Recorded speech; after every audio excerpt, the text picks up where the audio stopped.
How's it going, everyone? So in this video, I'm going to do how many jumping jacks should you do a day tutorial. So before I get started, please subscribe to my channel if you haven't already. I do appreciate the support, helps my channel grow.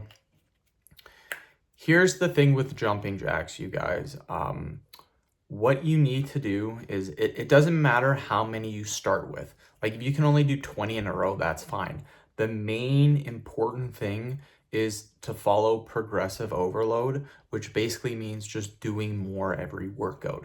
It doesn't have to be every single workout, but your goal should be trying to do more every time that you train.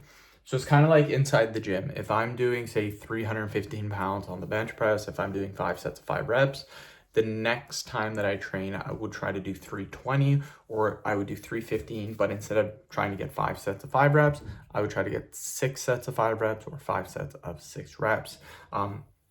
Just doing even one extra rep is very, very good. Doing even one extra jumping jack. So you can do jumping jacks every day if you want to. If Monday you do, say, a total of 100 jumping jacks, and again, that's across all the sets, not just 100 in one set. So say you do 20 jumping jacks and 5 sets, 100 reps. Your next time that you go in the gym, you could say you do 21 reps across 5 sets. So that's 105 reps. You've literally done 5 more repetitions. You do this for a month, you're going to increase the number of reps you do by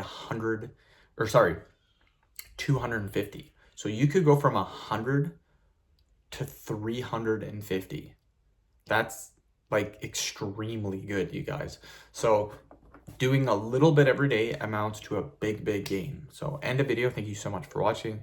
Please subscribe to my channel if you haven't already.